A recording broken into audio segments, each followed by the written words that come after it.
Hi, Tile at Interfidelity here. Today we're doing a long-awaited review of the V-Moda Crossfade M-100 headphone.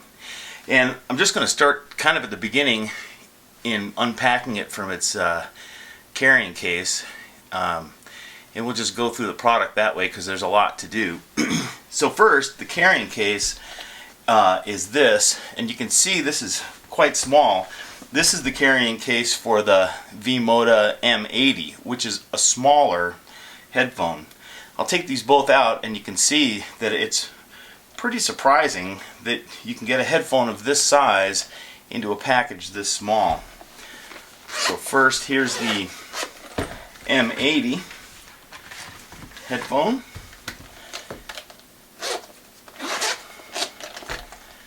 And here is the V-Moda M100 headphone.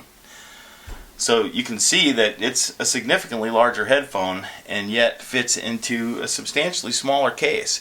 And that's a pretty good thing if you're going to be putting these in your backpack. So that's sort of item one on why these are a great portable headphone.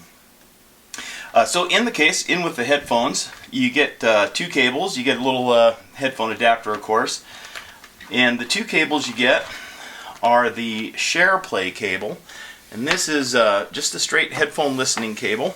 It's about 6.5 feet long, but it's got this really cool feature on the cable, which is an adapter so you can have another person listen with you. So there's a splitter built right into the cable, and there's a little groove on the splitter that allows you to stick it onto the cable when you're not using the second person.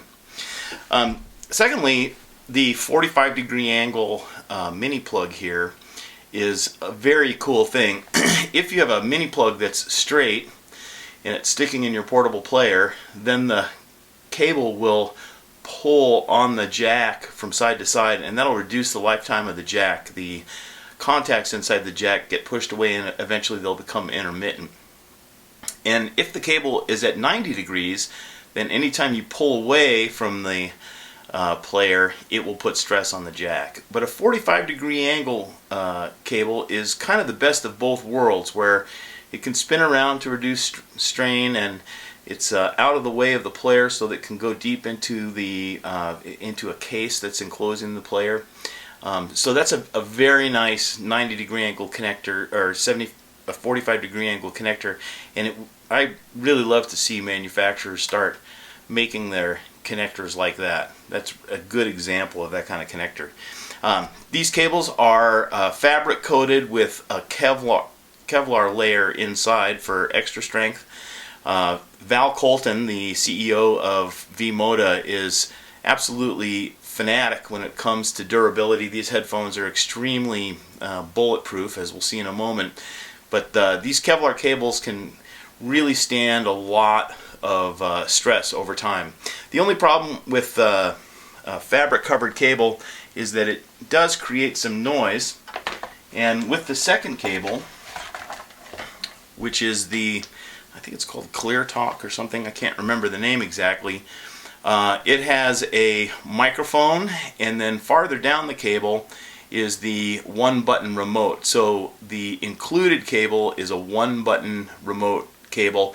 You can get optionally from V-Moda a 3-button remote cable. The original cable, the cable that's on the M80, has the microphone and the pod together. And what happens is that in that case, the microphone has to be a little farther down the cable so that the buttons are easy to reach. But when the microphone is in the fob farther down the cable, it tends to rub on zippers and clothing and a little bit more, and also to be a little farther away from your voice. So this idea of separating the microphone and the remote of the cable is really a good idea, and I did find that it improved the amount of reduce the amount of noise that was being transmitted up the cable. Although it's still a fabric cable and it's a little noisier on the mic than a rubber coated cable of some type. Nonetheless, this cable's 4.5 feet long, has the 45-degree angle connector on the end again, which is really nice, and a full 1/8 inch mini plug as opposed to a 3.5 millimeter mini plug as opposed to the 2.5 millimeter mini plugs that are commonly seen in removable cables from headphones. And I think it's really the wise choice to go with the larger connector and the larger connectors in the headphone. I think they'll be durable for a longer period of time. So that's the cables. Here's the headphones. This is the V-Moda M-100, Crossfade M-100 headphone. It's a very stylish headphone. This headphone comes in 3 different color combinations. This one is the gloss black. It has brushed aluminum shields on it here.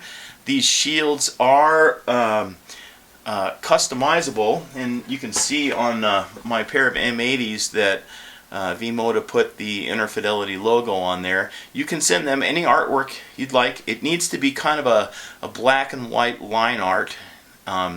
What happens is the shield is put into a laser etching device, and a laser bleaches away the color of the anodize. So you really want a darker colored shield, and when the artwork goes on there, it's going to be bleached white, or whiter than the anodize when it's etched onto the shield. That cost is about $25 extra only, so you can get your headphones totally customized with your own artwork for $25 extra, which I think is a really good deal.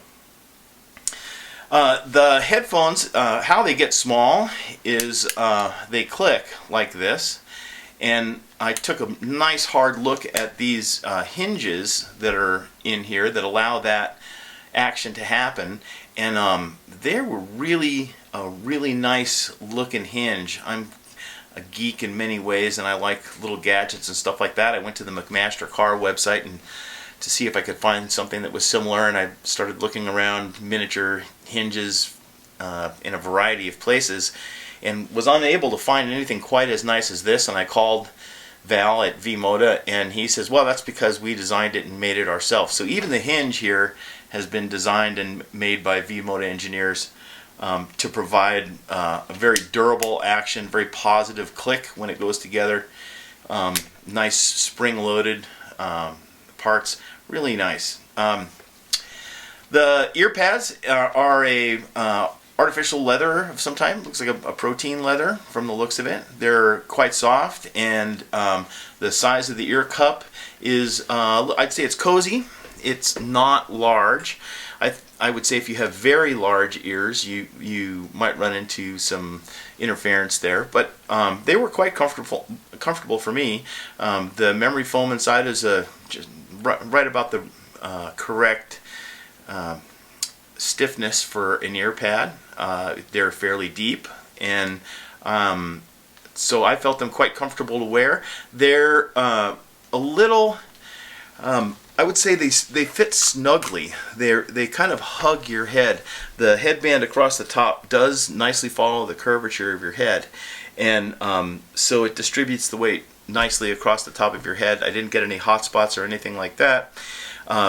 They are a little on the heavy side. The Sennheiser Momentum, for example, is quite a bit lighter, but the way in which these headphones hug your head, I find very comfortable and very secure. So you could jog in these. You could really move around and bang your head a lot in these because they are so secure on your head.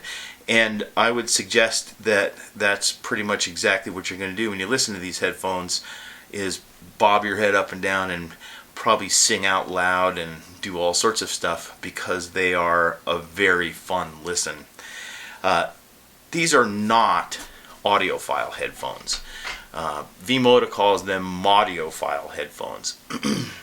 I don't know what that means exactly, but I can tell you that with modern music, urban music, trance, drum and bass, ambient music, any kind of music that's electronic and driving and has a solid beat and contemporary, these headphones will sound great on. I think this is probably the best Basshead headphone that I've heard.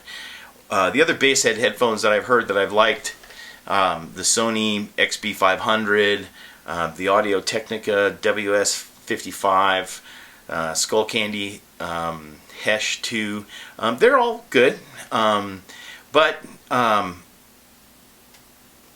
there's always too much coloration or too much bass or not enough treble or something like that. They're just too colored, and I really didn't think that I'd probably ever find a bass emphasized headphone that I'd really like, and I found myself just absolutely falling in love with these headphones when it comes to the kind of music they're really intended for: modern, contemporary, electronic, driven, dynamic music that sounds good with a big bass punch. The bass is emphasized about 8 dB over the mid-range, which is a pretty solid number. Probably a little more than I would typically like. I would probably go for 5 to 6 dB, but it's not too much. The treble on these headphones is, I would call it sparkly. It's very lively and friendly treble. It's not harsh or strident at all, but it does have a bit of a sparkle to it. And in the measurements, what I saw was the treble was somewhat down from the mid-range, but there was a fairly large spike at around 10 kilohertz, and usually that's a sign of a headphone that I don't like, when there's a spike at 10K. But for whatever reason, the mix is really nice on these. A lot of effort has gone in by the V-Moda to research these headphones, and a lot of people have heard a lot of prototypes on these headphones in the enthusiast community and the DJ community, and then of course Val and his team there listening to hundreds and hundreds of prototypes. And what he said was they just kept on coming back to this mix. They could get a headphone that had some performance figures that were better, that they would have liked to have, but just this particular version, this particular set of tweaks, just seemed to do it for those guys. And I have to admit, I think they really do it. So overall, this is a really rockin' good headphone for most people. I think as long as you're not an audiophile and looking for audiophile performance, if you're the average under 35-year-old person out there, I'd say this is a top recommendation. This headphone will get your head banging up against the wall and yelling out loud and just loving your music. And I had a great time reviewing this headphone. And so I'm going to put it up on the Wall of Fame as the best Basshead headphone, and I hope you'll get a chance to hear one of these sometime soon, because they are a lot of fun. Even for audiophiles, they're a lot of fun. Yeah, sure, you're going to want to have a better reference headphone. I think the new Sennheiser Momentum may satisfy the audiophile listeners more. But for your average person on the street, young person on the street, I would say that this is just a killer good headphone, and I hope you get a chance to listen to one soon. Well, we'll see you next time.